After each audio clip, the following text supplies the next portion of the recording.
Hey, welcome everybody to Hack Shack Studios. RT Bear here. Long time no see. Yeah, I've been busy working, trying to get this black and white stuff done.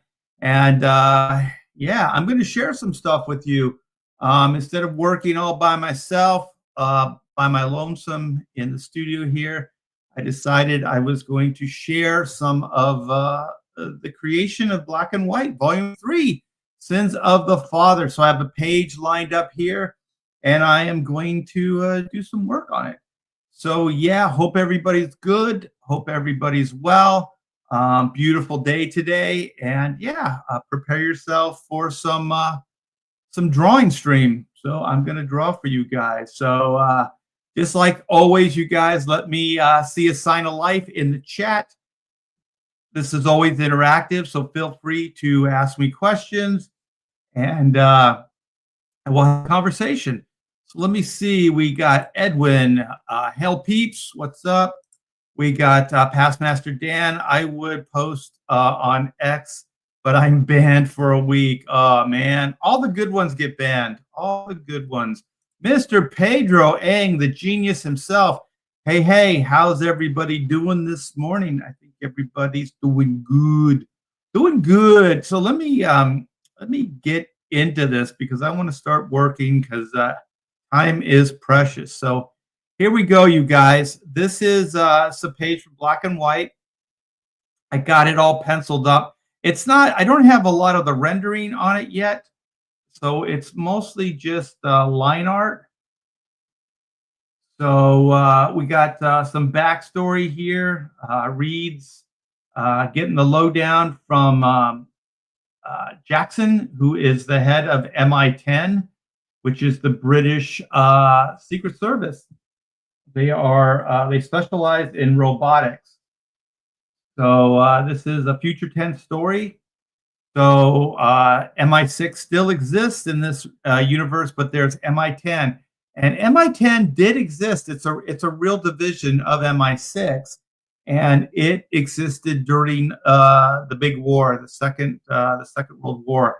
And what they did is they created tech, weapons, things like that for British intelligence and the war campaign. So I thought it would be cool to kind of tap into that a little bit and have a future version of MI10. So you can see this is the beginnings of the symbol. This is the MI10 Anti-Robotics Division symbol. So they're in MI10 here, and this is you can tell by the outline. This is a little bit of backstory. So this is past. So this is a young Reed Blackett. This is Brooks Gray, younger, and then this is Jackson. So Jackson's kind of overseeing the recruitment of Reed Blackett as a young lad. So yeah, so he's kind of excited about it. Gray is a little apprehensive, and so then we cut back into present tense. So we got Reed here. It's a little distorted. I'm sorry, you guys. I tried my best, but the camera angle will distort everything. So it's not my drawing. Some of it's the camera. Maybe some of it's my drawing, but a lot of it is the camera. So then this is present tense too. You can see there in the back of a limousine heading towards a destination, and then we cut to more backstory. So this is the young mullet-wearing Reed Blackett, and we get to see some of his training here. And so, yeah, we're going to get into some backstory. So one thing we did with Volume 1 and 2, that was kind of Whitney Sung's origin story. And so 3 and 4, Volumes 3 and 4 are going to be more focused on Reed Blackett, a.k.a. Black. So let me see. We got Leg Kick. Leg Kick is in the house. What's up, brother? You are number one. And Dino, where's RT Bear Ben? I've been right here.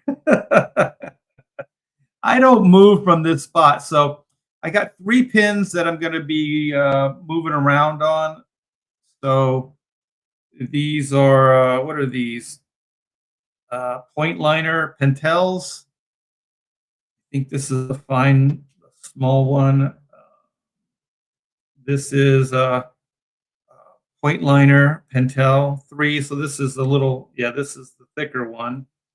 This is the thin tip. And so then this one, I don't have really a preference. It's weird, like Micron is kind of my least favorite. When you first open them, they work pretty good, but they dry out pretty quick. And this, I don't know what the heck it is, this black liner. Let me see, is there a brand name on it? No, I'm sure the packaging did, but this is my thicker one. And these actually, whatever this brand is, these things work really well. Actually, I had it upside down, so it's a W. And these things are really nice. So let me show you, since I'm kind of praising their glory. I got to take off my glasses because I can't work with them. Yeah, you guys, back black and white, Sins of the Father. Do it now. Do it today. All right. So one thing about when you're inking things is we got foreground, midground, background. So your foreground stuff should usually have a thicker line to it. So I'm coming in totally dry here. So I'm going to be a little stiff at the beginning here. And you guys, I tried my best to set up all of this camera stuff for you guys. I even had Pamela in here early trying to get the lighting right. It's pretty tough. I'm setting this stuff up, especially for somebody like me. So I kind of like to put an irregular line on the clothing to make it look organic. So let's get into the ear.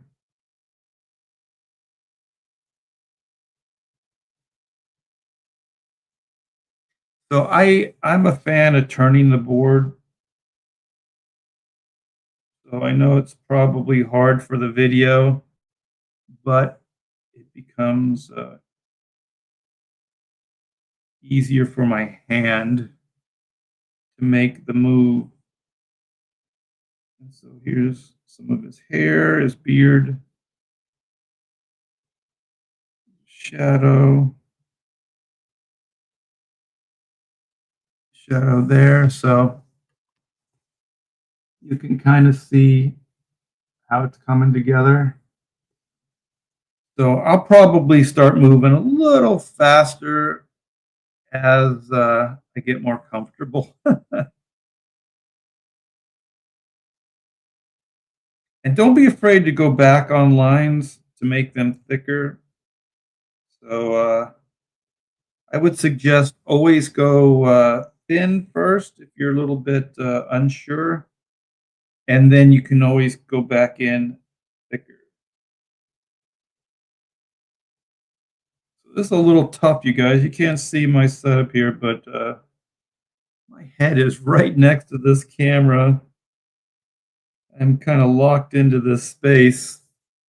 It's really a weird artificial way to draw, and I have like cords all over the place. So if I move outside of this space or I move my head too much, all hell is going to break loose. All hell. So I've been asked this, like, why are you using markers and not like more traditional like ink tools?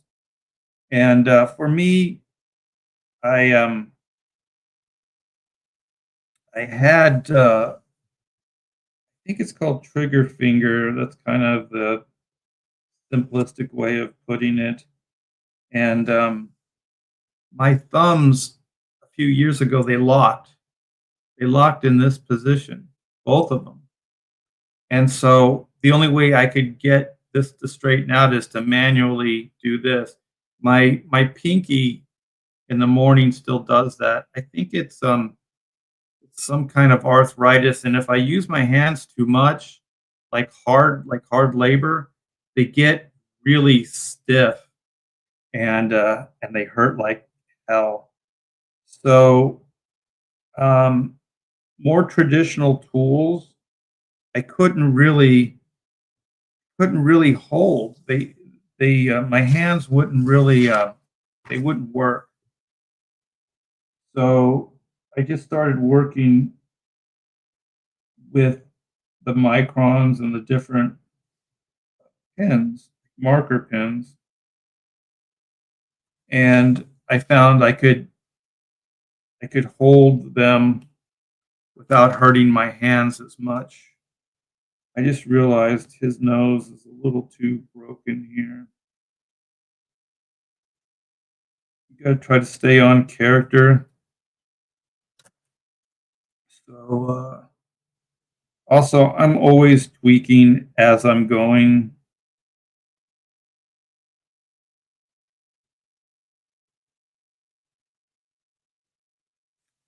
So let's get into Jackson's finger here, holding his stogie.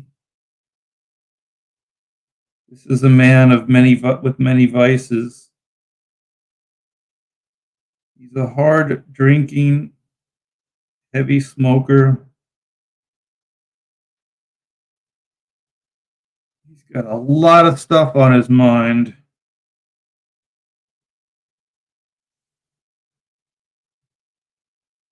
And so, if you read volumes 1 and 2, you know that the Blacketts, along with Brooks Gray, are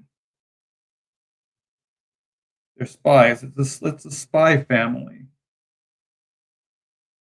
So I'm going to show, like, even with, see, this is a thicker, this is still the same thick, but if you don't push down, you can get variations.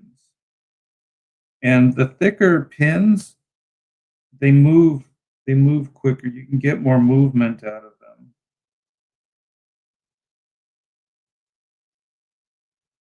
So they're a little bit more unwieldy, but you can get a pretty good line out of them with some confidence.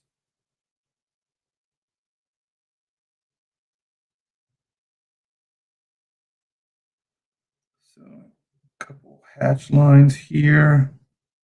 Let's get the other side of his fingers. The one is under the cigar, his middle finger. Let's thicken up these a little bit more. Bring the knuckle in. A couple folds in the skin.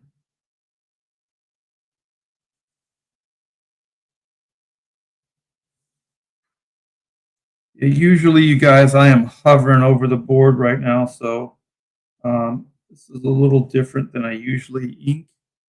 I'm pretty far away from the board. It doesn't look like it in the video, but I'm pretty far away from it. So this, like, I'm usually like right in like this. So let's see what else I can do with this pen. So I'm mostly just structuring things, outlining, and that's what I like to do. I like to go around and basically structure or outline first, and then I come in with the details.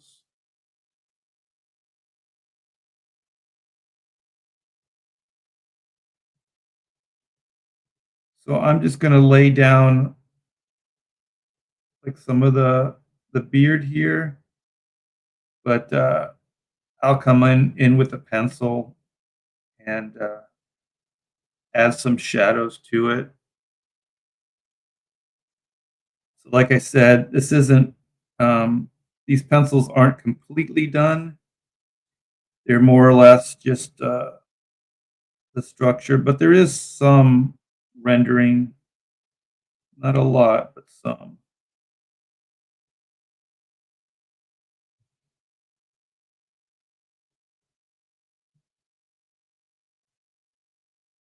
So you can always refine as you go.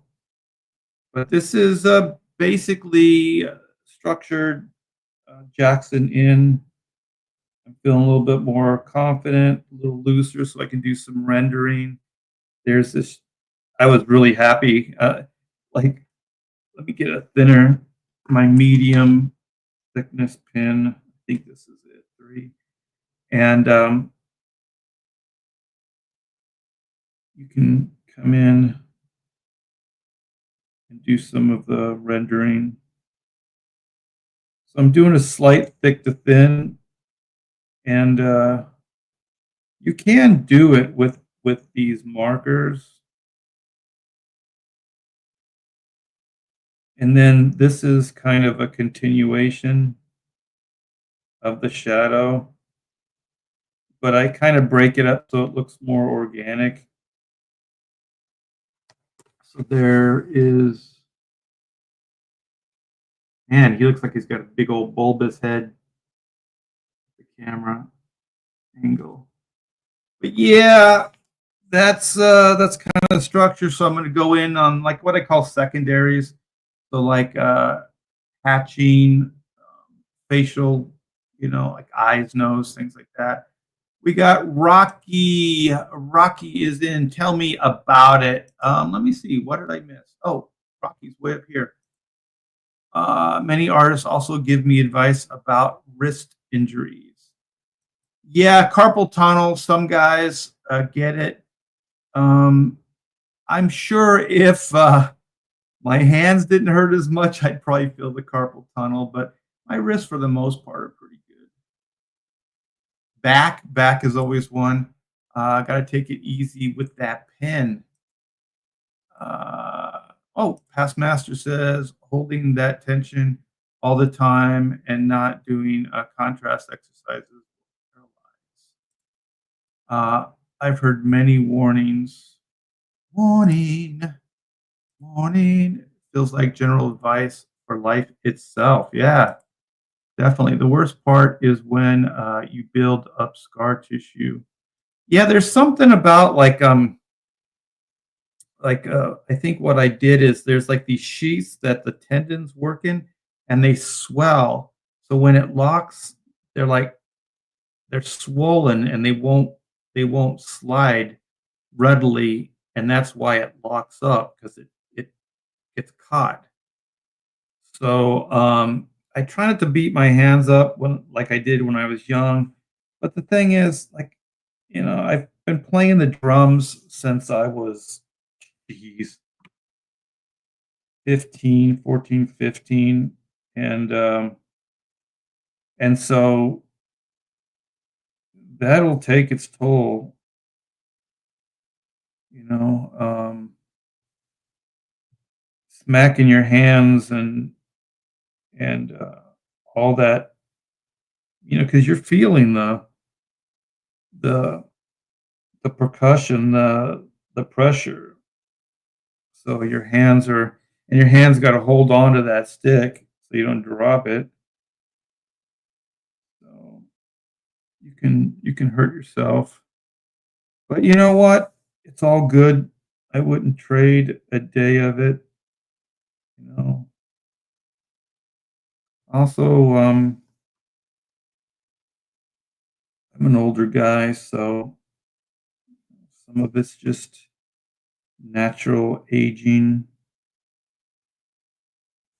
So I'm getting into eye detail, and I always want to put in like heavier lines around the eye. I don't know why, and so I got to kind of fight my instincts. So here's his mouth, some teeth. overlap there for the lip. Here's some gum. Bottom of the lip.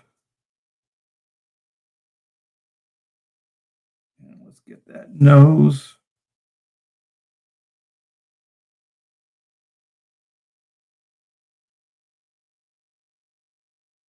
Some shadow in there. So there we go. There's a little shadow there. I think his eyebrows are they're a little thick here. So let's bring them down a little bit. And let's get some. He's younger here, so I don't want to also make him look too hard, too grizzled yet. Like when when we cut back, he'll have more like wrinkles and stuff like that. And one thing you can do, I don't know if you see it, but like you can put a little bit of pressure on the pin so you can see a slight thick to thin up in here.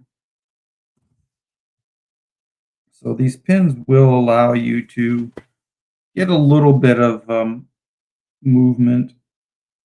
Okay, so I got this. Like I said, around the eyes and stuff, I like to keep things a little thinner. Let's get Gray's jacket in here. Get some of the folds. Let's get some hair in here.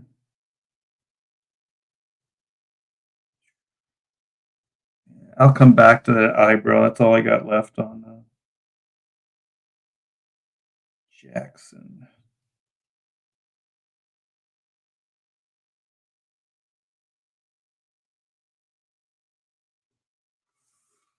Okay, we got Gray's ear.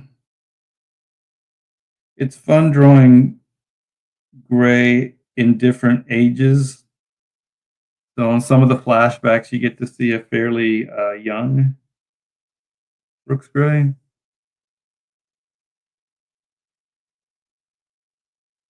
So I like that. I think it's fun. Yeah, you guys are going to get a lot of interesting stuff. Cover a lot of territory with this. I wrote this story with Aaron Sparrow. So kind of over StreamYard explained the story, scenes, beginning, middle, and end, and then he crafted it all. And if you guys watch Thinking Critically, or Thinking Critical, I should say, he's a regular on that show, and he's really good. He's really good. He's a good writer, and he's good on camera.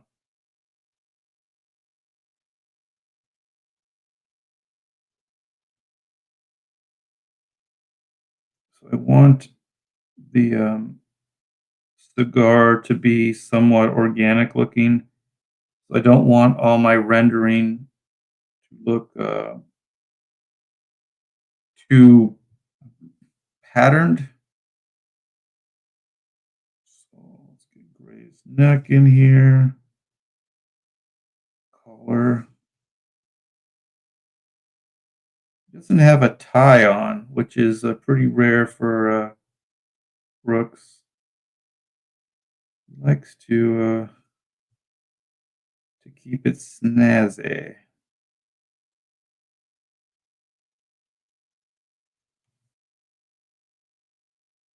He's a sharp-dressed man.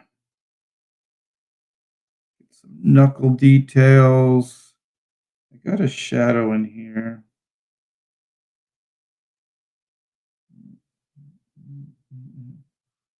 Here's his other collar. Other side, I should say.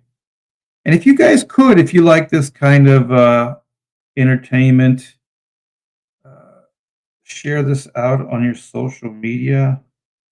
More eyes, the better. If you're going to throw a party, get as many people involved as possible. Okay, so let me give you a little bit of a close up again so you can see what's going on. Okay, so gotta keep focused. Stay focused. Where's the end of his finger here? Is this it? So I got a little bit of a shadow going here from the cigar on his fingers. So let's get into this eyebrow.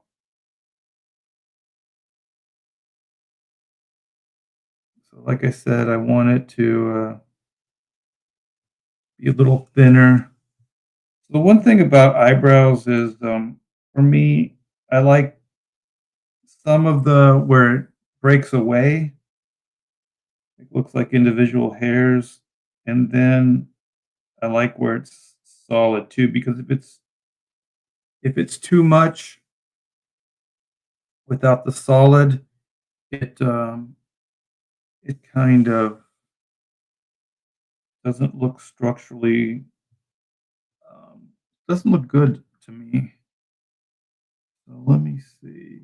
I got my thicker pin. I'm gonna fill some black areas in here. You can kind of see it coming together.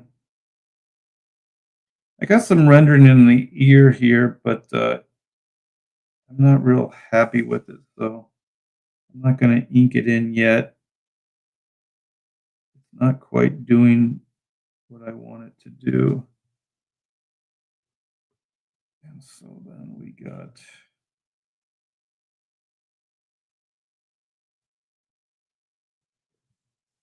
so there's the eyebrow, a little thinner. Lex Luthor with a beard. Let me see what you guys are saying. Let me get my glasses.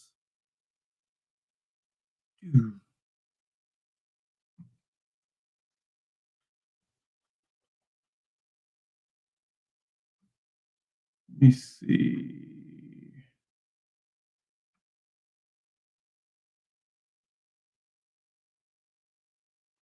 Oh, you guys are helping out with the hands. Let me see.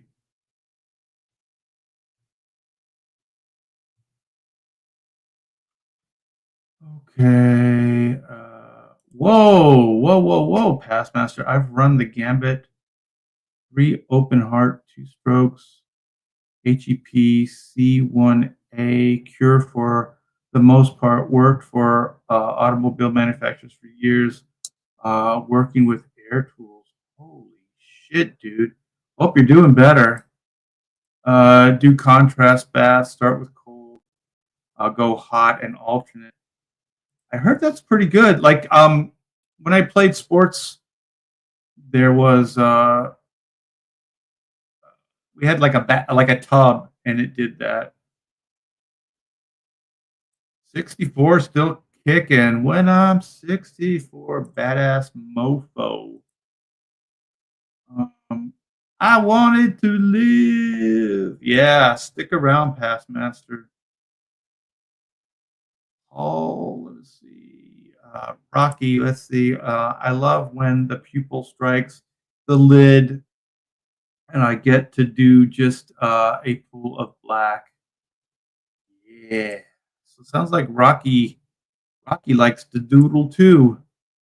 How are you, past masters? So you got some concerned people in here. Rocky says easy stuff like that. He's drawing Ethan. Whoa. Uh, I mean, inking Ethan. Ethan showed up in the last issue of Black and White. He's saving that eyebrow. Yeah, it's done now.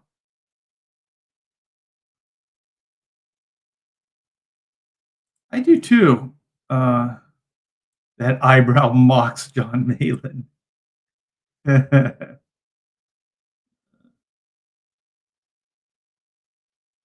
Yeah, please hit that like, and like I said, share it out if because if there are people that like these draw streams. Hey, Flatty, welcome. Sorry, working and lurking. So keep on talking. Hope all is well for everyone. So far, so good, man. Right back at you, Flatty. Flatty. All right, let's get into this Brooks Gray action. Is chin here. Yeah, I got that medium marker right now. So let's get this. It is cookie duster.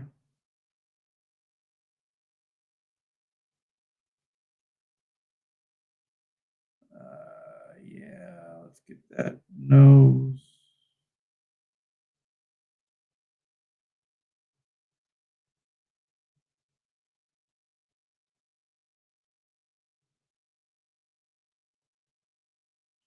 All right, getting there.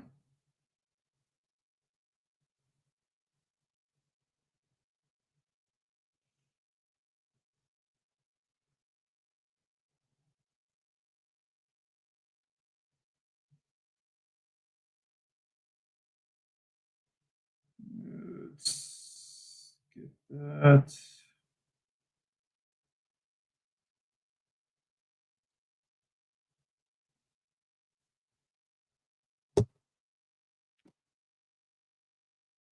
Around.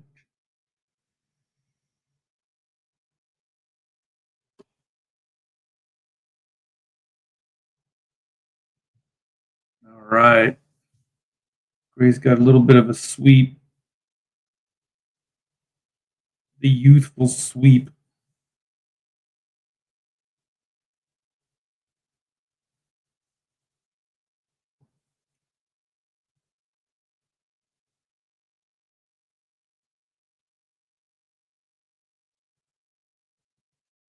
So I'll probably come in there and detail up the hair a little bit more.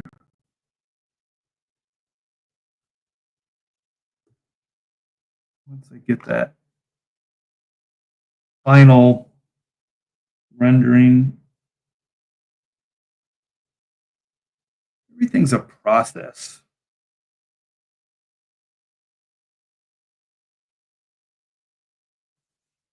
Starting to loosen up, starting to get the groove. I want a little bit of jaw there, a little bit of muscle accentuation. Let's get that eye. I might throw the eye more in shadow. And Gray's eyebrows aren't black. They're gray.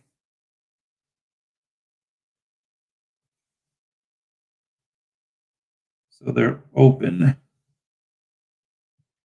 Okay, so we got that moving along. Let's get some ash little noodles.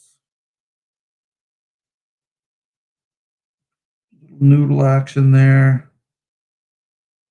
That's looking pretty darn good. We got Brooks Gray and the MI10's own Mitchell.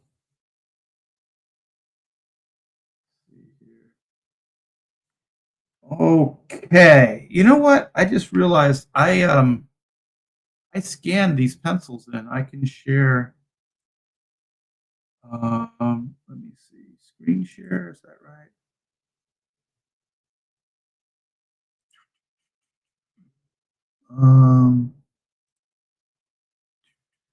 Yeah. Okay. And I think this is it. Yup. Yup. All right. So here are the pencils. So you can see them a little better without any distortion, without any bad lighting. Let me put my drawing board down for a minute. So yeah, I scan this in. I'll probably post it later so you can kind of see it better. So there is some rendering, but it's not finished. So as I pencil, I kind of make more finished decisions. See, I just inked that.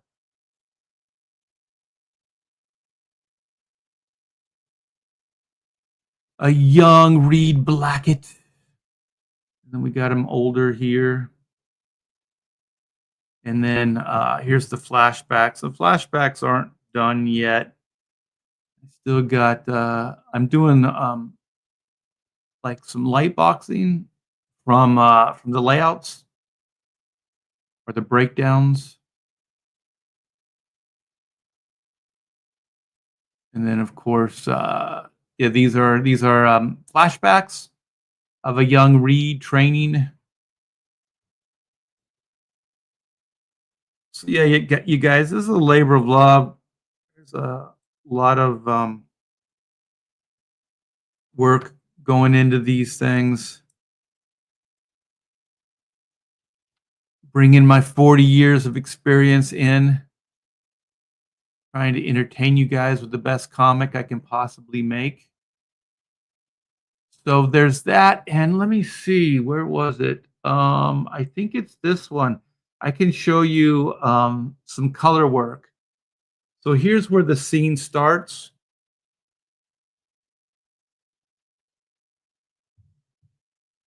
So we have a futuristic city. We got a futuristic stretch limo. I wanted to do something tough looking, like SUV type of stretch. I think it's pretty cool. So it's a little bit of like contemporary, and then I mixed it with made up. So it's a little of both, but I think it looks pretty cool. So you're gonna get to see a lot of futuristic cars, things like that. And so then we cut inside the limo, and you see Jackson, present day, with a grown Reed. And so he's pushing the button to get privacy.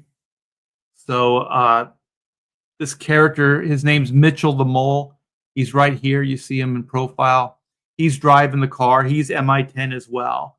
So he's an agent. So he's putting up the petition here for sound and privacy. So there was more to this page, but I didn't want to show it. I didn't want to give it away yet. So yeah, you guys, hopefully you like this and like it enough that you'll back it and help keep the lights on here, help me be able to finish this book up and get it to you guys. So yeah, hopefully you like it. And then here's a last look at the pencils. This is the page that I'm working on right now. So here's the panel that I'm almost done with. So let's go back. Well, before I go back, I need to set this drawing board back up. Otherwise, you guys might see more than I want you to. So here we go. Here's the drawing. The actual drawing. Let me see. Got Genuine Comics in here. Cool.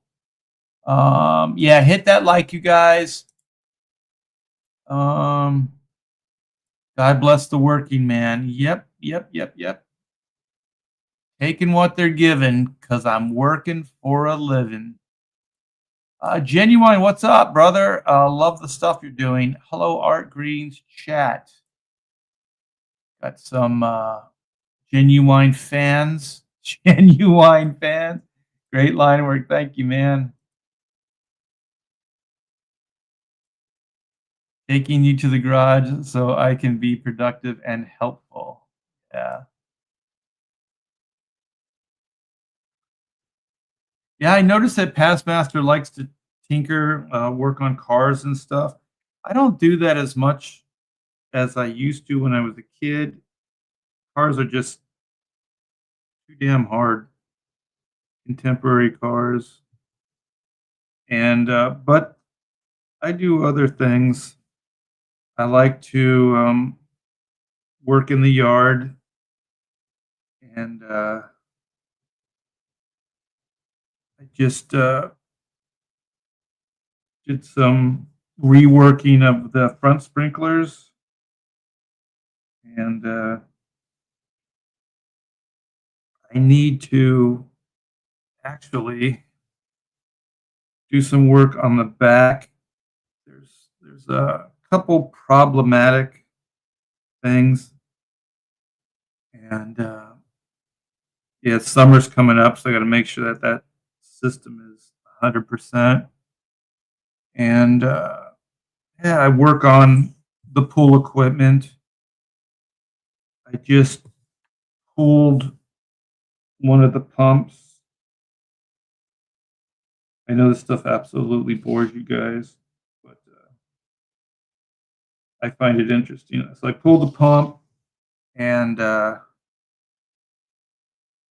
then I guess redirected the PVC because I didn't need the pump anymore, and also it was leaking, and the pump was for the cleaner, the Polaris. So I got a computer system now that runs the cleaner. So it's all self-contained, so it doesn't have to run off the pump anymore. So I just pulled the whole darn thing out and redirected the lines. So I think since I've been here, with help, I had the cleaner or the filter system replaced and redone, and had the heater replaced. I didn't do any of that, and what else? What else? Actually, it's just everything is replaced. Everything's new. All the valves, everything, with the exception of the what the heck is it called? The main pump. The main pump is still functioning. It's a relic, but it's still functioning. And I've had some pool guys. Oh, you guys aren't seeing any of this. Some pool guys come in. It's weird. Everything's reversed. I keep moving it over that way. And they keep telling me like, "Oh, that thing's going to go out on you. We should just replace it." They told me that like 4 years ago, and guess what? It's still working. So I think mechanics and different people like to scare you into buying their products. Not this guy. No how, no way. Got that. Let's get the shadow in here. Got a shadow structure there. The young Reed Black.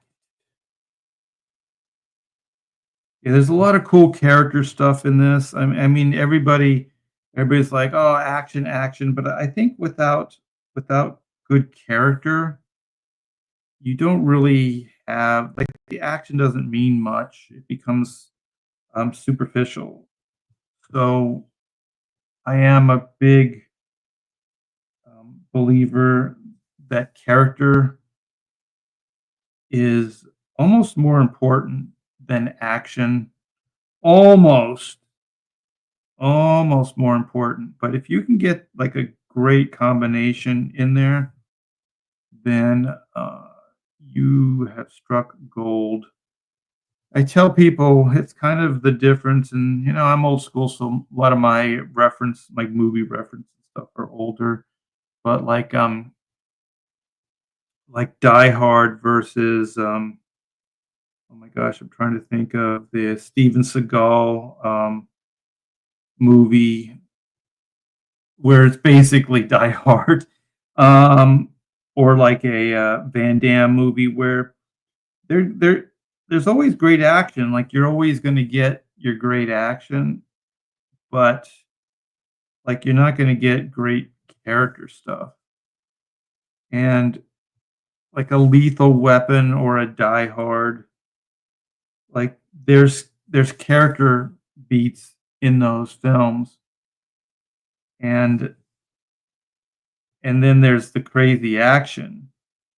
But without those character beats, you know, you wouldn't care about those guys. You wouldn't care about that stuff. I mean, the action would be great, and you would enjoy it, but it wouldn't be the same level of engagement that you have,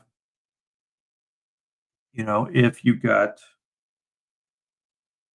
good character. Because like even with Lethal Weapon, they they gave you like is it Murtaugh family? So you get to meet his wife and his kids, and stuff like that.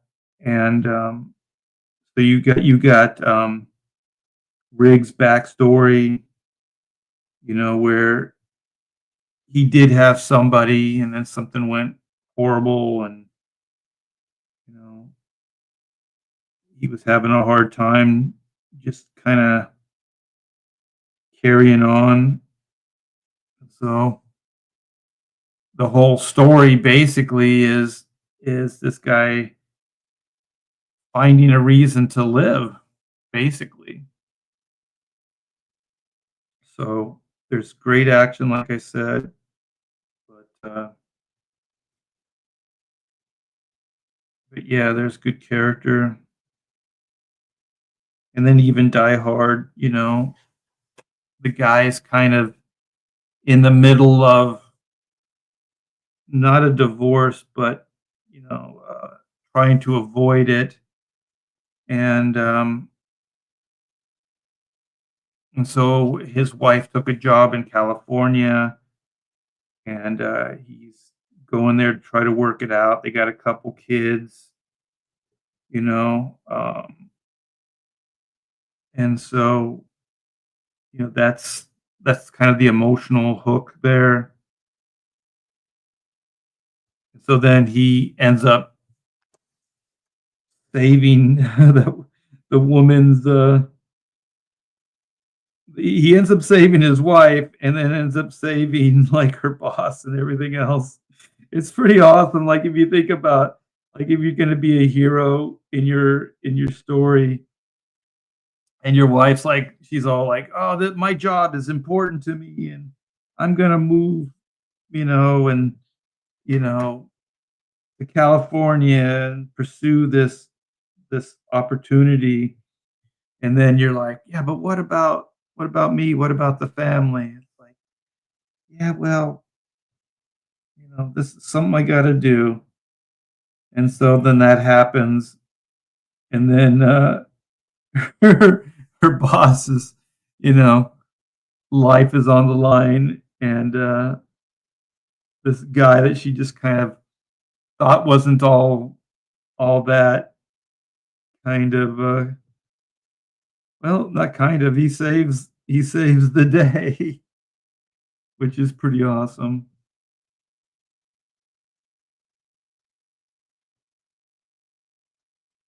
So we almost got the youthful read done.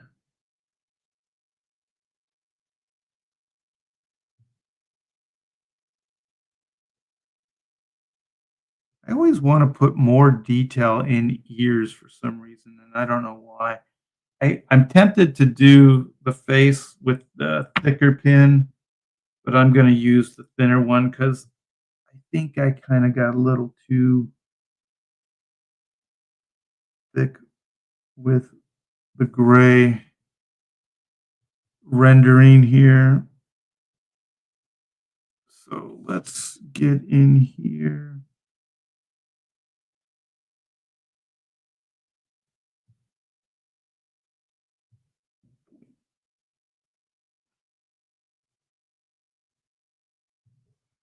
Get those laugh lines in there. Get these teeth. So there we go. There we go. There we go. So we got the basic structure on the main figures for panel 1 here. So let me, it's moving along nice. Let me see what you guys are talking about.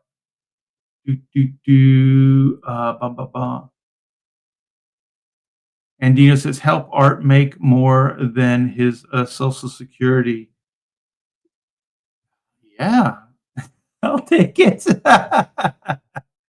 I think what Andino's trying to say is back a book today. Taskmaster says downloaded a 1990 Harley manual so I can service and rebuild the FLST. Ah, sweet. I thought like if I retired, um, that would be something I might like to do.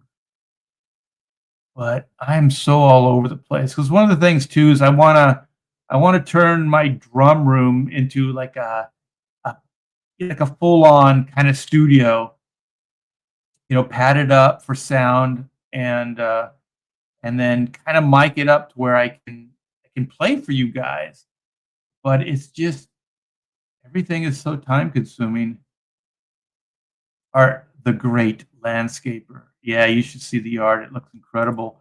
Trevor Cameron, my old Hack Shack buddy, my brethren, looking great. Thank you, man. Yeah, Trevor at one point, he and I had a version of black and white we were working on. And there were ideas that kind of got brought into this version. Good character establishes room for personal stakes in action. Yes. I'm old. Well, get in line, Rocky.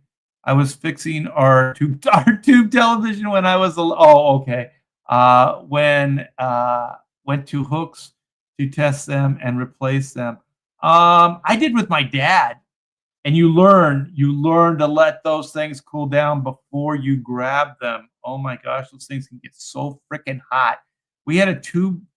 We went to like Kmart or something. They had a tube tester, and I think later my dad bought one. And then when I started playing music, some of they were always like the better amps. I think like the old Marshalls and stuff like that. Those were tube amps. So for some reason, I remember tubes at the time being more impressive. And Dino says, I have a way with words. Yeah, you don't. See what I did there, Andino? Yeah, you don't. Artie Bear and the Ink Tones. Ooh, I'd buy that album. I like the Ink Tones.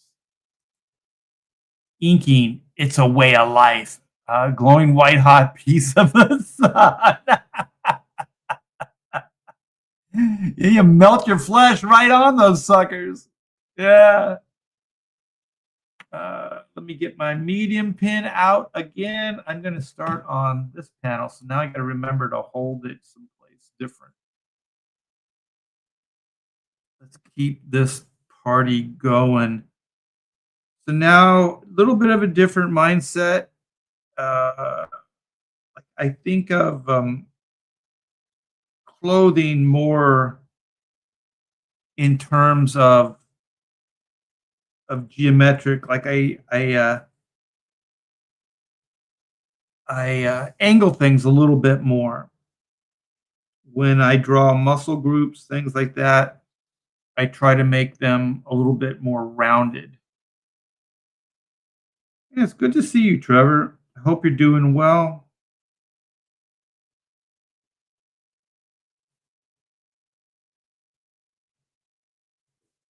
I was thinking about this, Trevor, the other day. Like I don't miss the like working for Marvel and DC, that kind of thing. I just kind of miss hanging out in the studio with you guys. I mean, it's a lot of fun. I mean, one of the things about when you have a studio like Hack Shack is it's all personality, right? So you got to kind of make sure that you all get along because you're working long hours with each other. And if there's personality issues, um, then it can make for not so fun kind of work days. And so Trevor was always brought a lot of entertainment too, music, podcasts, things like that to the studio, and of course his talent. And he grew up in the same area that I grew up, LA County. It's a community called Norwalk, California, and it's the frickin' pits of hell. It's a shit place to live. I hope I'm not stepping on your toes, Trevor, but man, I'll tell you, very few people that I grew up with um, had dreams, had ambitions, had drive. Um, it was kind of sad, and I always feel like I got out. And my parents did the best by us, but you know, it is what it is.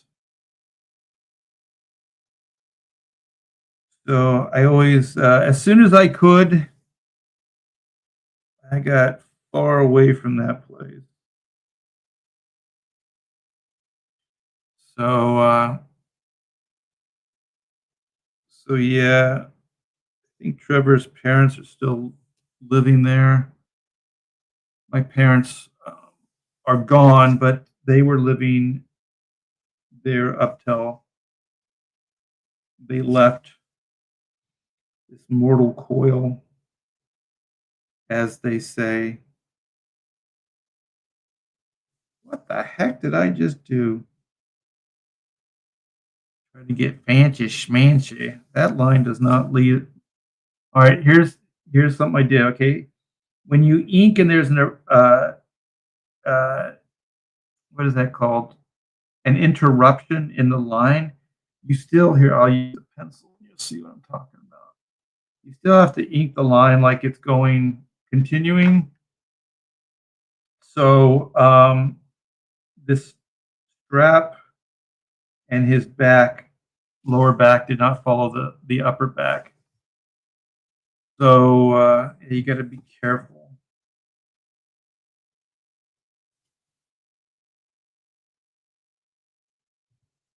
So yeah, I think Trevor helped out on the Hawkman New 52. He did the backgrounds on that, and there were some crazy cityscapes in that comic.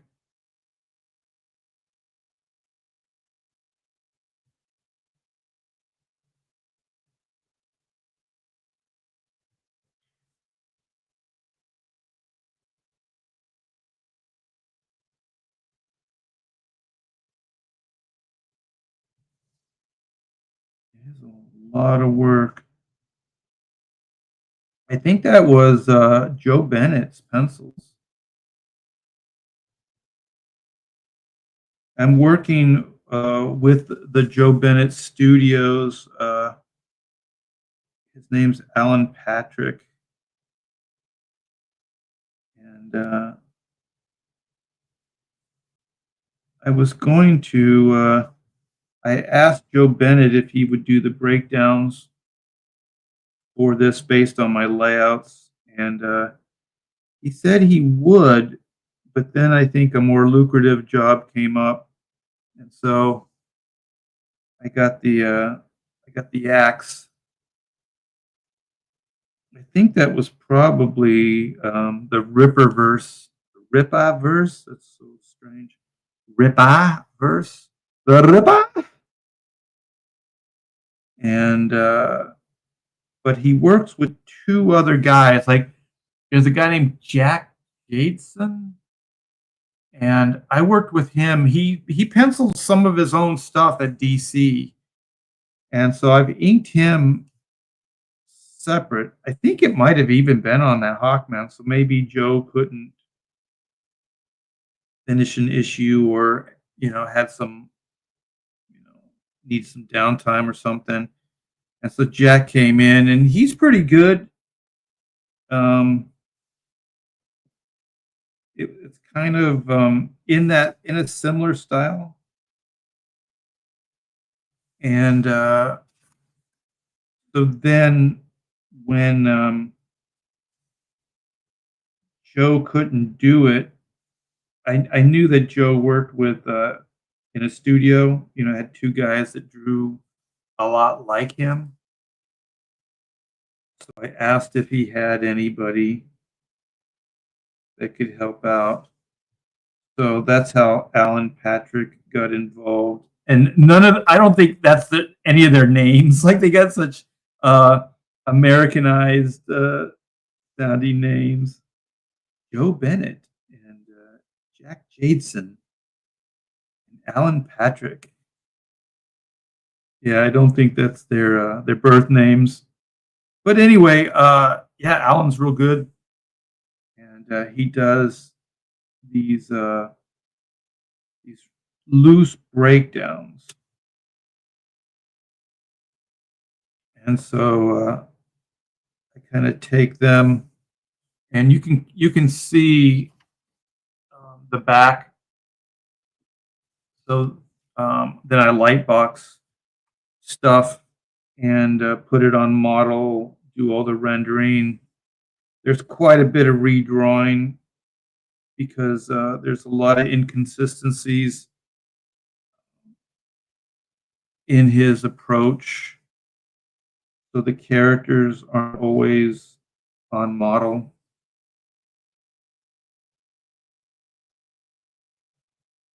So I kind of do my little magic there. And some of the panels, like this one, and that one I showed you earlier with the car in the city, those were my pencils. Those were like some of this stuff is kind of a trade-off between me and Alan.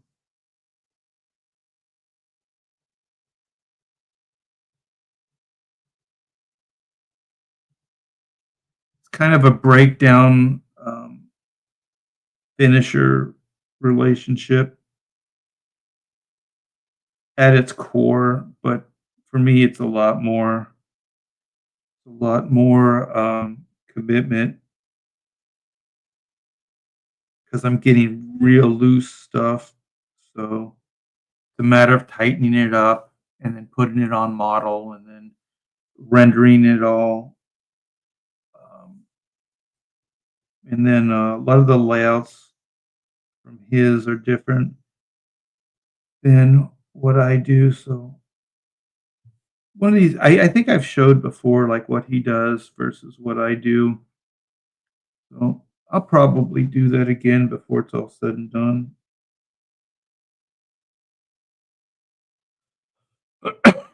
Excuse me. Yeah, this panel's got a little bit more going on. So there's a little bit more detail.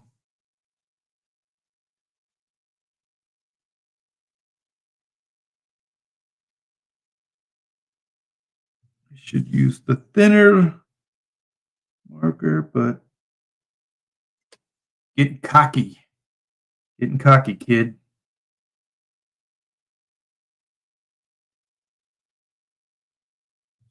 So let me see. Let me finish this leg and then I'll see what you guys are saying. Whoa. Some of this you guys aren't being able to see. I got to be more aware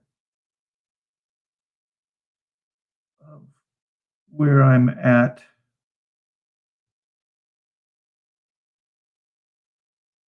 Like I said, some of this is kind of unnatural to where how I gotta move around this camera here.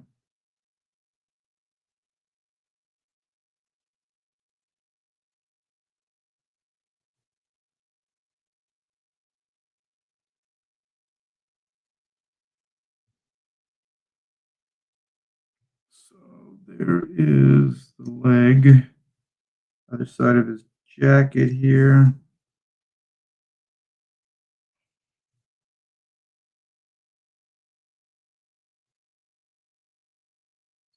Belt.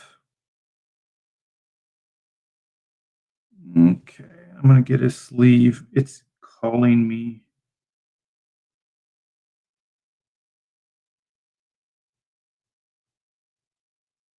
Okay, so there's all that. Let's go see what you guys are talking about. I hope you guys are finding this entertaining. Trying to kill two birds with one stoner. All right. Let me see. I'm old. I have a way with words. Art to bear in the ink tones, glowing white hot in the sun. I thought that was funny. This is really funny. Trevor, I found those old thumbnail pages for that version of Black and White, along with the web comic Hacks Roughs. Leah and me drew. If you could send it, that'd be great to see. Yeah, I don't know if I have that. We were trying to do this web comic, and it was kind of autobiographical of the studio. So it was, what is it called? The Hacks or something like that. And each one of us were characters in the story. And I couldn't really drive the ship. I had many things going on at the same time. So I think I gave it to one of the guys, and it's hard to motivate, you know, people to get things done. So it was fun kind of coming up with some of the ideas, but it never went anywhere. I dream big, too big for one man. I got burned so bad the flesh was burnt white like ash. The blister on my thumb was a week of hell. Yeah, you only do that once, don't you? Don't you, Past Master? Trevor says we worked on Deathstroke and Hawkman runs. Yeah, so a lot of the new 52 stuff. That Deathstroke stuff was really, really good.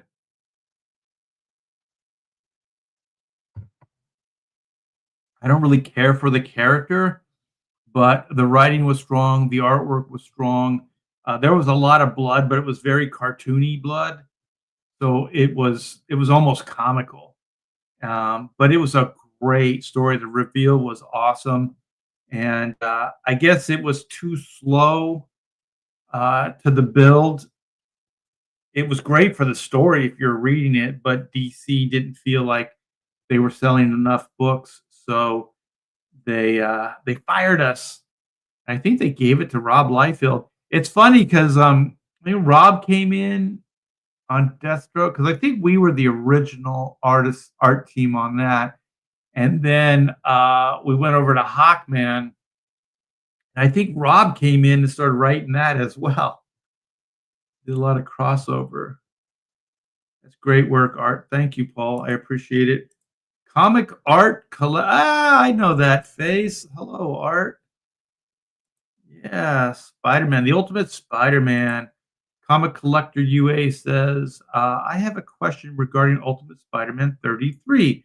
I don't remember actual issues, so give me what's going on. Half of the issue ink was done by you, but half was done by Rodney Ramos. What happened?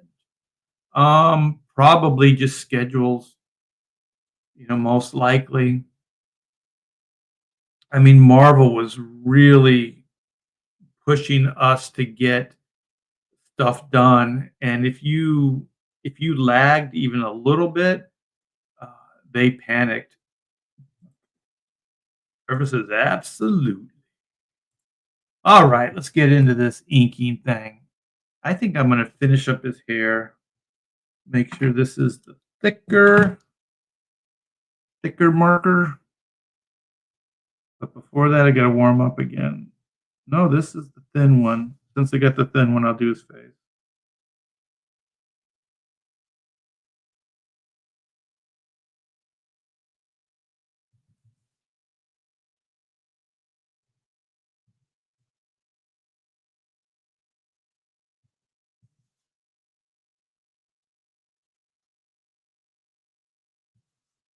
Let's get that eyebrow in.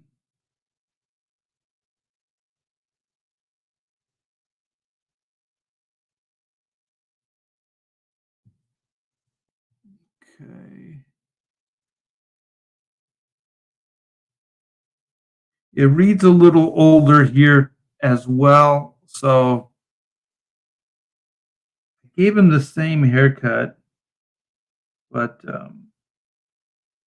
he's got a few more lines on his face, and things like that. So I got to thicken up this eye. It's a fine line, you guys. Fine line. I think Trevor's making films now. I saw something on his Facebook. He's a director. I think. I don't know. There's so much. I just fly through my social media. But it's good to see you still being creative.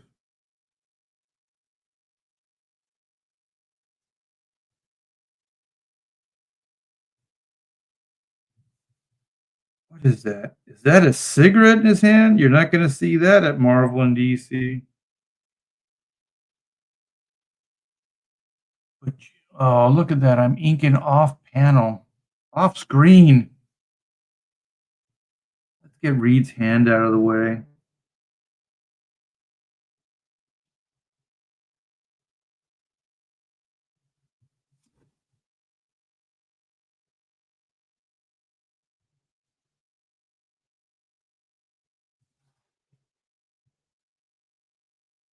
Shadow here under the one leg.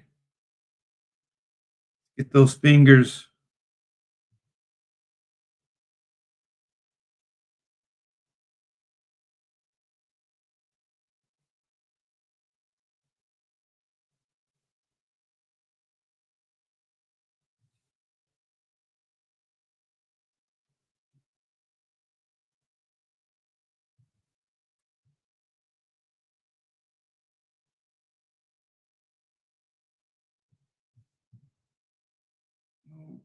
Okay.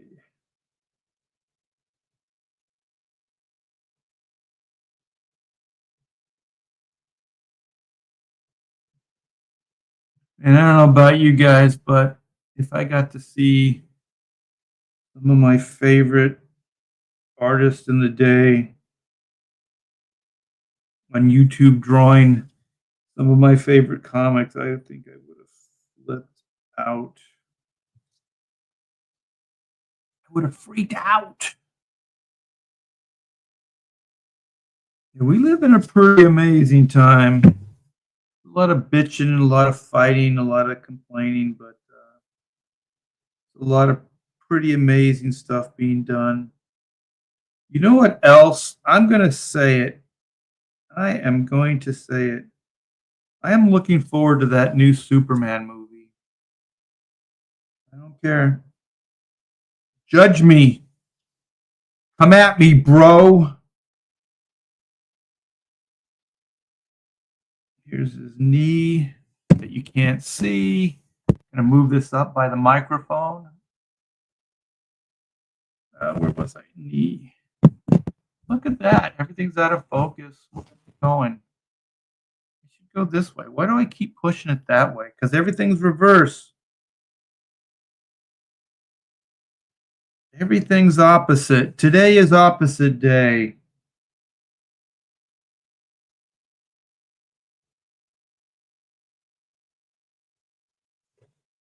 Today is opposite day.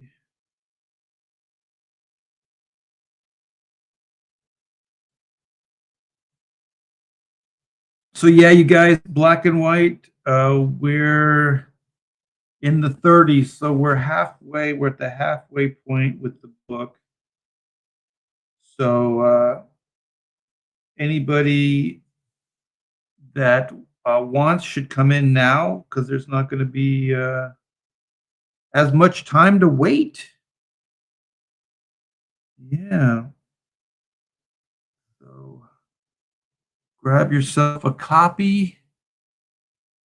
And I got a few pages that I have in this state. So I think I might hang out or try to hang out with you guys a lot more. This is kind of awkward, but I think the more I do it, the easier it will become. Just because the way everything's set up, the micro or the camera's right here. It's like this far from my face and shoulder. So if I move too much, I'm going to bump it. So I don't know. I think some of those guys have like overhead like rigs or something that are away from their drawing area. But I don't got that. Little arrow protecting us with his barking. Okay. Shadow here. Let's cut this shadow in.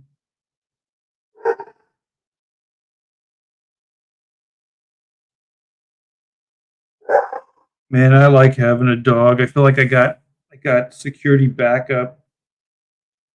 Like everything's big here, and we're kind of in the woods, so it's really open. So anything could happen, and the dog keeps everything pretty honest. We got a pretty killer security system as well. Got cameras and stuff around the area.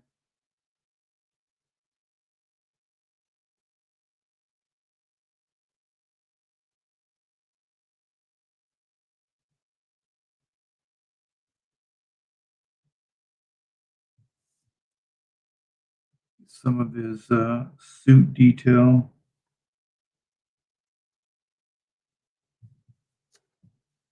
Yeah, and then we got the cat, and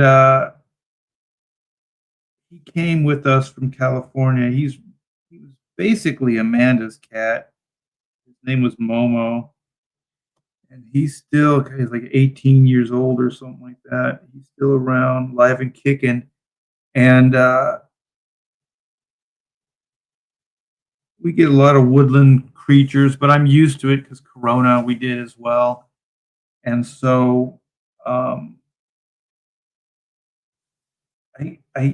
hate like snakes. I dislike them. And we had one of our dogs in California bit by a snake, a rattlesnake actually. And so I don't like them. And we get like copperheads here We get rattlesnakes too, but I haven't seen any. And then we get a lot of the garter snakes and stuff like that. So the non-venomous black racers, stuff like that. I've seen most of them around, but we uh, we were outside. Pamela and I were outside, so we come in and just thinking, oh, everything's normal. And so then we noticed like Momo was real still, and there's this like coiled up shape like right in front of him, like right in front of him, like it was right there. And apparently, not only did he like stop the snake from going anywhere, but he also, I think he, because I ended up, it was about a foot and a half. So it wasn't huge. I don't know how the hell it got in the house, but that's another thing I got to deal with. I kind of fixed under the door because it was close to the back kitchen door, so might have came through there. And but anyway, I think that cat beat it senseless. Like it wasn't dead, but that thing was pretty docile. So I think the cat either played it to death or just actually knew what it was doing, and that thing was a threat and kind of beat it up. But anyway, we got some backup here. So I got my snake killing cat. I've seen like snakes with different, like even venomous snakes. Like I think there was one in India or something like that. And there was this cobra. Damn cobra was sneaking up on, or trying to sneak up on this cat, and it kind of caught it like last minute. Like the cat didn't see it coming, but must have like just out of the corner of his eye or something, right when it was about to strike. And so that cat gets up and just wham, knocked that cobra right out of the air. It was a big cobra too, and I was like, holy shit. Like those cats have crazy ass reflexes and crazy speed. So I was pretty confident with that. Having a cat on duty. It feels good to have your animals got your back like that. Because you never know what your pet's capable of until they're like in that type of situation. And holy crap. And the thing is, even when I came up on the snake, the one that was like Momo, he didn't move. Like he saw me coming up on it, but he still stayed kind of vigilant um, by the snake. So it was pretty crazy.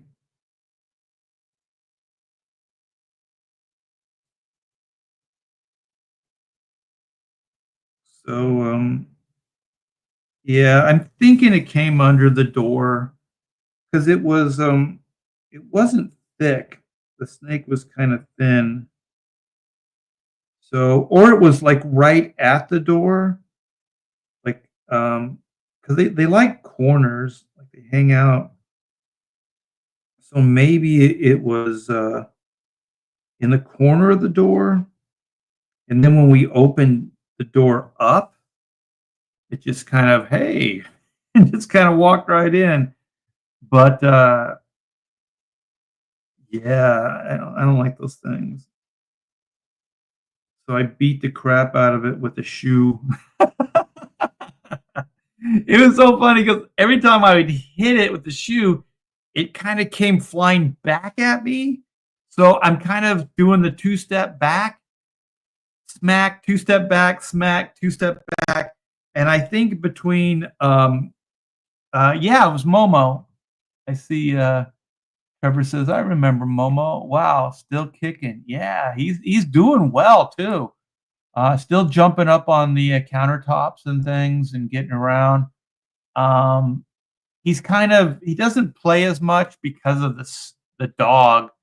The dog is, he's like movement, so, uh, if you move like, if we played with Momo, like, because Momo would play, he would fetch like a dog. So if we did it, the dog would just make it hell for the cat. So we kind of had to, slow some of that stuff down. But sometimes we'll kick the dog out, put him in the backyard, and play with Momo because he'll still do it, but he'll only do it like a couple times. Run after the toy, and then he'll bring it back like fetch, like a dog. It's pretty cool. Yeah, I'm working with a small startup production company as a writer and occasional director, and I acted in a one short film that's in post production right now. Very cool, man. That's awesome. I'm also still drawing and working on my own book, but it's slow. Tell me about it. Coming between the studio, my day job, and commissions. Let's see. Art Fusion Adventures. I like the name. Is that a comic? Oh, yeah. This is black and white, baby. So this is black and white, volume 3, Sins of the Father. This is a page 19 from the book. So I'm doing the inks right now. I got it all in layout form.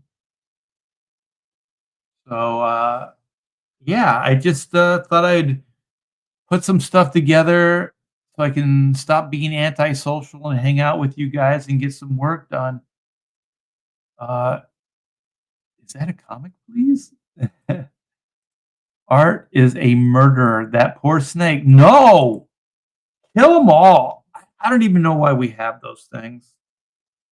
You know, I was talking to some friends. They're like, why are you so like that with snakes? They're good with rodents and they keep the rodent population down." And I'm like, okay, let me get this straight. You're all about like stupid snake rights, but you're okay with a snake killing a mouse or a rat? What's wrong with you? To be honest, I'd rather have a mouse or a rat in the yard than a snake.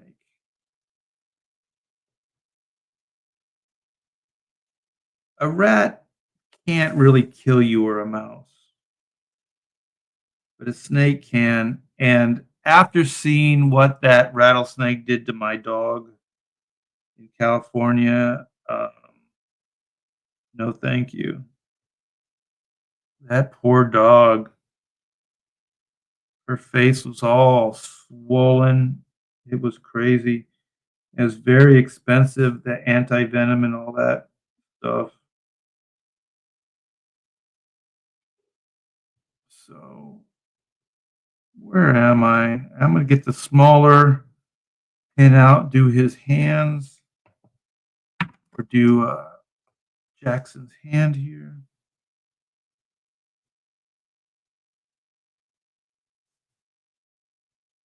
A little more fine line. Get the detail.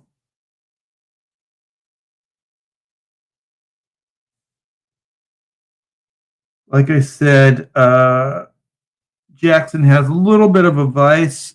So there's a cigarette here.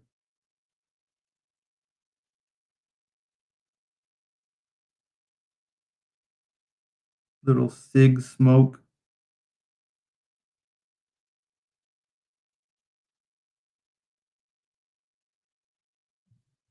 So got that. Oh, I didn't finish up Reed's hair. Let's finish up his hair.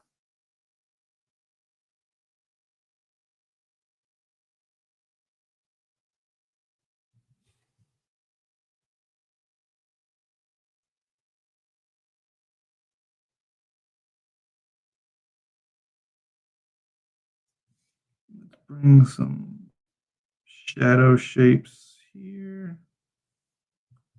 Boom, baby.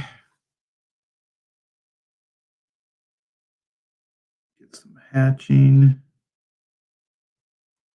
Hope you guys are enjoying this. I want to do more of it.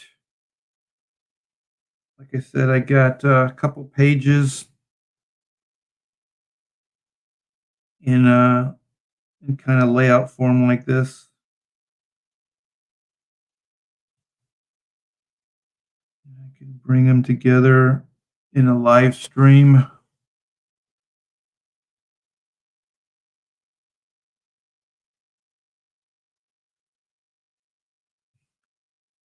It already feels less like I'm less alone. Guess somebody to talk to. My wife's probably like, "Who are you talking to?" That's weird. All my friends, my internet brothers. All right, I want to. This thing's been calling me. I want to get the thick. This is not the thick. Get the thick marker out and do this shoulder line on Reed. Sometimes things just call out to you.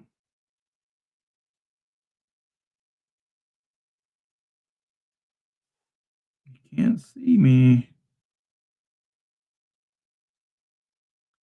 All right, there's his shoulder. Get his neck. Lock in his ear.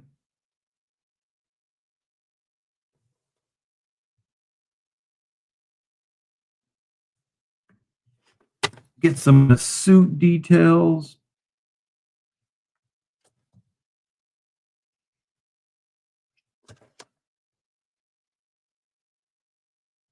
Shoulder shapes.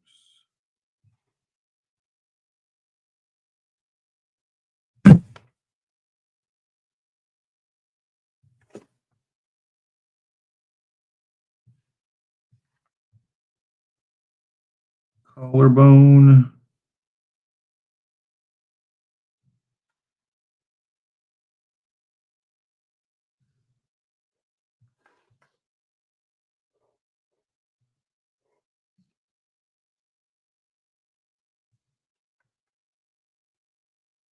Jaw. Get his jawline in there.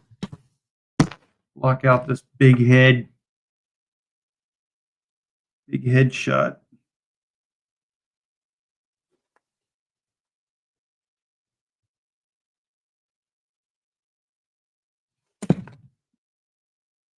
Wrap it all the way around.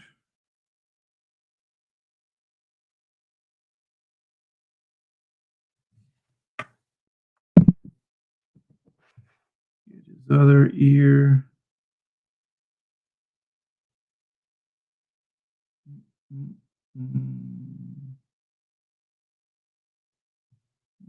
Okay.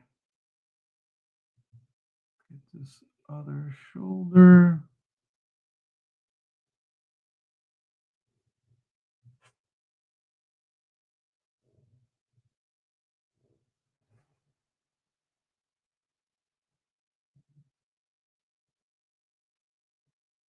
All right.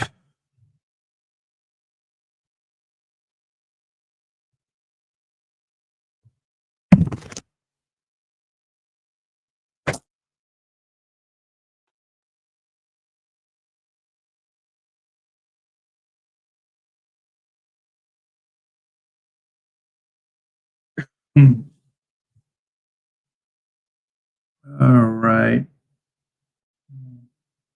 Neck details.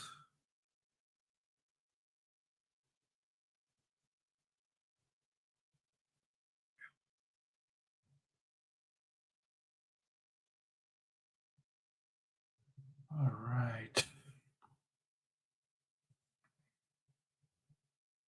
Coming along. Okay, I'm going to do a couple hair strands here, and then I'm going to bid you adieu. Adieu.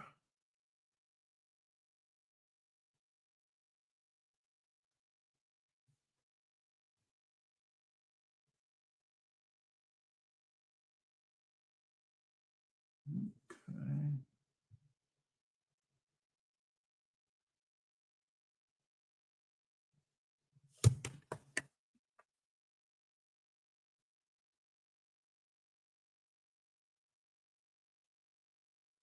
Go this way.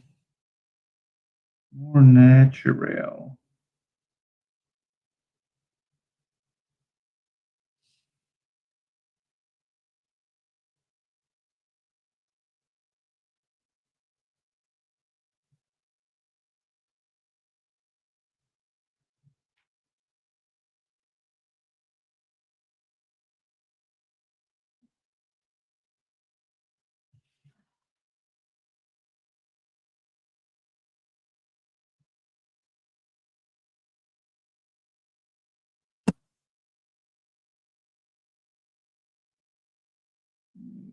Okay.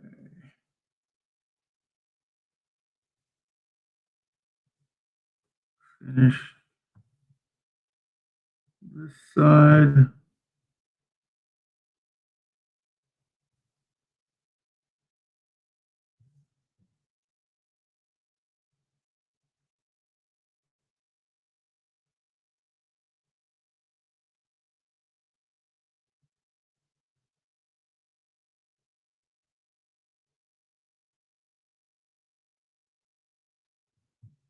All right. Let me go over this again so you see what I've been up to.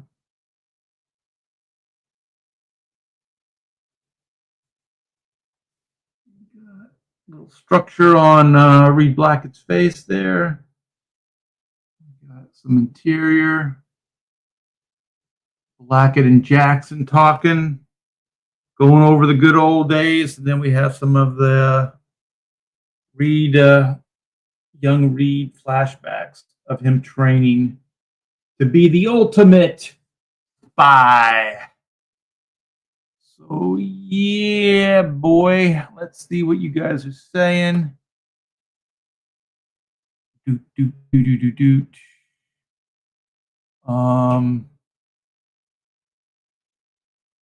If you got snakes, you got venom or vermin around.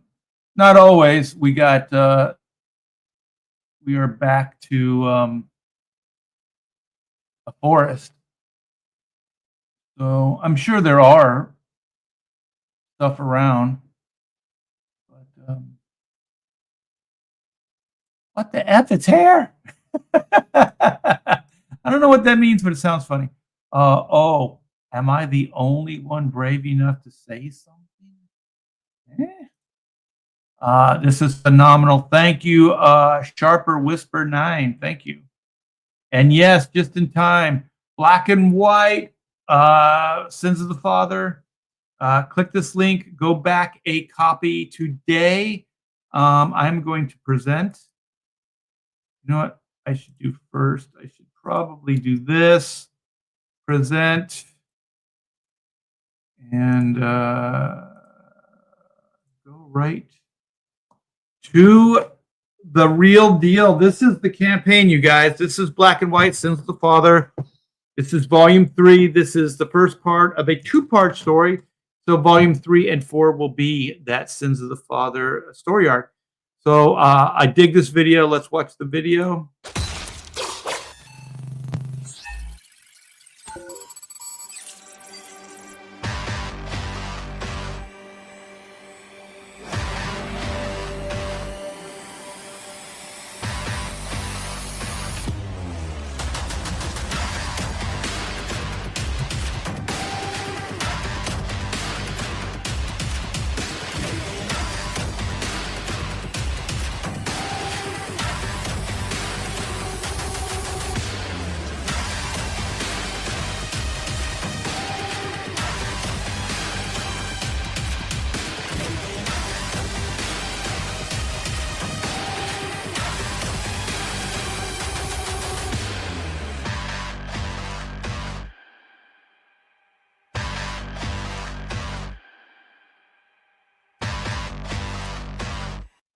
Yeah, you guys, 30 years in the making.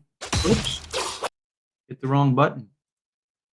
So, yeah, we are just a stone's throw away from 500 backers. That's a milestone. So, 5 backers away. We're at 34,777. 777. That's got to mean something.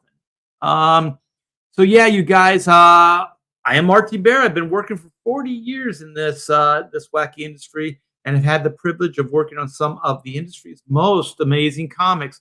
During the early 90s, I was given the opportunity to publish my first independent comic through Image Comics. Black and White made their first bombastic appearance in 1994 with the 3-issue miniseries that sold over 500,000 copies, 500,000 copies, you guys. Now we're celebrating Black and White's 30th anniversary, and we have some great surprises in store with this campaign. I hope you join me on this Indiegogo campaign by backing a book, then settle in for one mighty fine read. Thanks for checking out Black and White. So here is the main cover for the book. And we got the great Kyle Ritter to throw some colors over it. And my gosh, this thing came out so damn good. I'm so happy with this thing. After 30 years, it's neat to see these guys still alive and kicking. I think they're better than they've ever been. This new version is not only contemporary, but it still kind of has the 90s feel to it, like sensibilities, but with updated artwork. And I think, for an old timer like me, 40 years, I think this stuff still looks pretty contemporary. I think it still looks viable in the marketplace. I would put this up against the top 5 comic books in the industry. It sounds a little maniacal, but I would. So yeah, like I said earlier, we got Aaron Sparrow working on the story with me, and Pamela, and so we got some breakdowns by Alan Patrick, and with dazzling finishes by me, and the beautiful, beautiful colors by Brian A. Magni. I don't know how to say his name, Magni. This is 64 pages, you guys, and you will want this in your collection. So here's a couple of pages. And if that wasn't enough, we have 2 books in this campaign. So the High Octane Adventures book was a big hit in the last campaign. So we're doing another installment.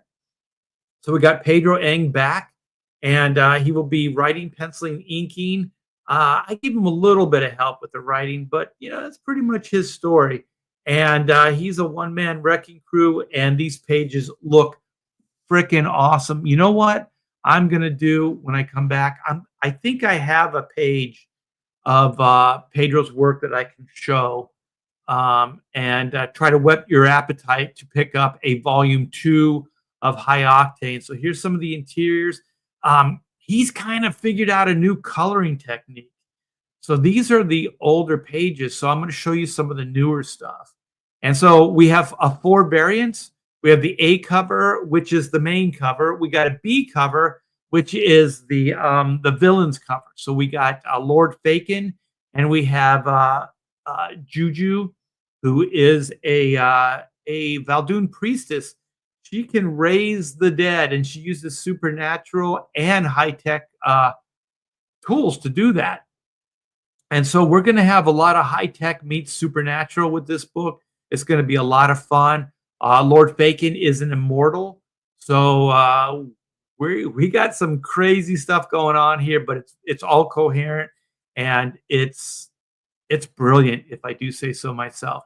So then we got the C cover, which is Carlo Barberi with my inks, and then John Malin, the great Comicsgate's own John Malin, did the cover D. And I was supposed to ink it, but John, his pencils, or his digital pencils, were so tight, and they were black. I thought he had inked it himself. So then when I posted this, he goes, "I thought you were going to ink this." And I was like, it looked like it was already inked. So it's beautiful. All of his line work is amazing. So yeah, we got the great John Malin there. And so here's a better view of the variant covers. So we got the villains cover, and we got the Carlo Barberi cover, and then of course the John Malin cover. So the originals are for sale, the covers, and then of course we got 11 by 17 full bleed print that comes with the Jam collection. So the Jam is all the books with the exception of the D cover. But when you order the Jam, you can, as an add-on, you can bring that D cover into your order. So you can add that D cover to any of your orders. I believe you can with the High Octane Adventure and I think all the variants, if I'm not mistaken. So yeah, you guys, this is a great campaign. I'm really, really proud of it. Back today, let's help keep the lights on at Hack Shack Studios. And yeah, I'm hoping to give you a lot more coming forward. And let me stop sharing and then see if I can find that Pedro page. I think I set it aside. Doot, doot, doot. There it is. Bump, ba bump, bump, bump, bump, bump, bump. Yeah, this thing. Oh my gosh, it looks so freaking killer. We gotta present again. Always presenting. Always presenting. So yeah, this is Pedro. So you can see the new colors. They're so vibrant. This is low res too, you guys.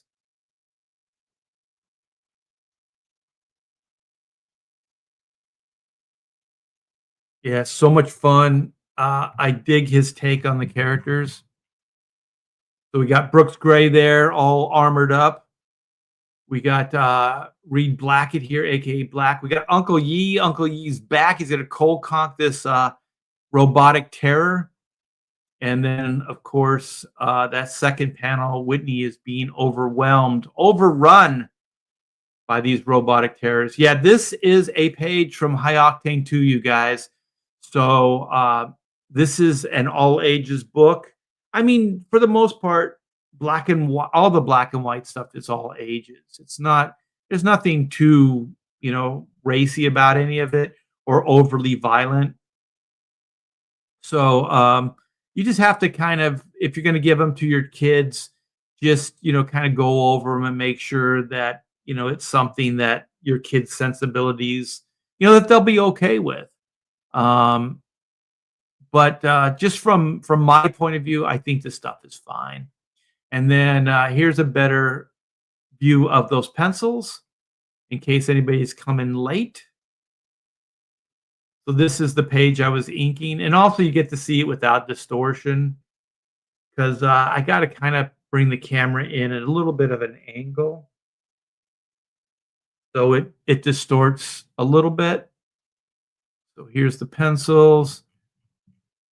Here's some of the flashback stuff, and I previewed some of the color work. So I talked about this a little bit. Yeah, this is the start of that scene. So the page you saw me inking, that's part of this scene. So right here, we're setting up that these two have a past and that what Jackson's going to tell Reed is very, very top secret. So he doesn't even trust his right-hand man here, which is Mitchell. So Mitchell is MI10 as well, and he's driving the limo. So we get to see this high-tech kind of sound barrier come up between him and the driver. So happy with this book, you guys. Look at how amazing it is. It's just fantastic. Yep. This is definitely love. Every inch of this thing is I just stress over. I make sure it can be the best I can possibly make it. And no messing around, man. No holding back, no holds barred. just the best comic I can possibly make for you guys. So yeah, go over back today. Let me see. We got Art of Roy. Had a rattler in our backyard in Alabama. The dog alerted me to it, and I pulled put a full magazine into it, uh, and fed its remains to the vultures. Yeah. It's weird, like, in California, I remember I had a carcass. This was like probably a 3.5 foot rattlesnake, and I just kind of threw it outside the perimeter of the yard. And I don't know, I just didn't feel like throwing it away or whatever. And within a day, um, just the ants alone had plucked that thing clean. It was just bones. But here in Texas in the woodlands, things don't. It must not be as like territorial or as like desperate, but you could leave stuff out and it will stay for a long time before it gets eaten or rotted away. There must be more of a food chain here. The animals are less desperate. But you do see the vultures. What are they called here? Not vultures, but um, let me see, cats and rat dogs. I don't know what a rat dog is. Will keep the vermin down. Don't need no snakes. Yeah, I hate those things. Um, I got a perimeter. Like when we built the fence, when I moved in, we had two copperheads, and so I killed one, and I couldn't find the other. My wife said there were two, so I only saw the one. And so we built the fence, and what I did is like the old 4x4s for the old fence, I had them dig those into the ground. And so the new fence is not only built on a new footing, but it's also under the ground is that 4x4. And so then we built the fence on that. And then I had some ground covering, and it kind of wrapped the fence, like the lower fence, over that 4x4 as a protective barrier. And then I put gravel in. So then I put gravel. This is a big property. I put gravel all the way around the property with this the sheeting, and then I put bigger rocks. So the leaf blower couldn't throw that gravel all over the place. So the bigger rock kept it in place.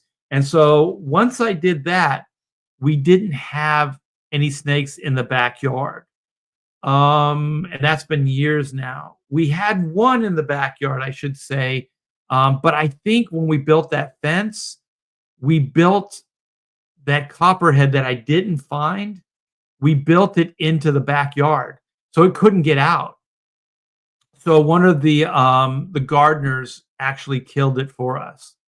So that was cool. So we haven't had one in the backyard, and so I think this snake was small enough to get past. I have a gate on the one side, and so it's hard to describe, but it doesn't quite touch the ground because it's the gate, so it has to move. And so there's little spots in there where a snake that size could get in. And so what I think happened is it came through that little spot on the gate, and then it slithered along the edge of the fence, and then the little bit of the wall, and then just kind of hung out right where the door is. So, and it was probably straight across the threshold. And so when we stepped over it, we didn't see it. And so then when we got in, it kind of slithered in behind us. And so then we went on and did our thing. And then when we came back, we saw the cat with the snake. So, crazy, crazy stuff. Oh no, I didn't ink it. I didn't ink the Malin cover. So ink that Malin piece. So you have the original as well. Well, that was the plan, but time is what it is. The earlier Diamond has shut down all deliveries for almost every. Oh yeah. Yeah, Diamond's gone. They sold the company. We got Marcus Killigrew. Better late than never, my friend. How you doing, brother? Hell all. I've been working. Oh, well, that's a good reason. That's a good reason. R. Roy says, never seen a rat dog? Usually small terrier like a Jack Russell. They got vids on YouTube of infested farms hiring. I'll check that out of rat dogs. So they'll fight snakes or rats. Well, I'll check it either way. As long as it's something killing a snake, I can watch that. I don't like just snakes, just videos of snakes doing snake shit. I don't like that. Yeah, those things scare the crap out of me. I really, really do hate those things. Um, so I usually end up living places where there are snakes. Oh, I didn't really finish my thought. Yeah, behind the property here is forest, and there's a creek that runs all the way behind these properties. It's kind of like a runover for the water, but it usually has water in it, so it attracts all kinds of life forms. So I think it's because of that that it's not like we have a rodent infestation. Not in this house, we don't. But it is what it is. And Dino says Art T. Bear Sins of the Artist. That'll be the artist rendition of it. The artist take. All right, you guys. Well, I do appreciate hanging with you. Thank you so much for making it a little less lonely, I guess, working on these pages. Just know Black and White is coming along. It is a labor of love. These pages look fantastic. I'm very, very proud of it. Thanks to everybody that has backed and supported this book so far. And if you haven't backed it, do it. Do it. You're lonely. Yeah, you don't hang out with me. You're always downstairs doing your lady stuff. Poor baby. I didn't know you I was know. lonely. Rub my neck. No. Rub my shoulders then. Rub my head. Do something while you're here. All right. If you guys don't know, I'm married and my partner in crime is Pamela T. Bear. And she just came to harass me on my very own live stream. Well, somebody's got to keep you in line. Have you seen these guys? I got Andino Palacios in the chat here. He's hell on wheels, as they used to say. But anyways, you guys, have a great day, have a great weekend, and I hope you guys are looking forward to that new Superman movie because I think it's going to be fantastic. Treat yourself to it. Try not to buy into too much of the negative hype. Trevor Cameron says hi, Pamela. All right, I got to get out of here. All right, you guys, take care, and I'll see you soon.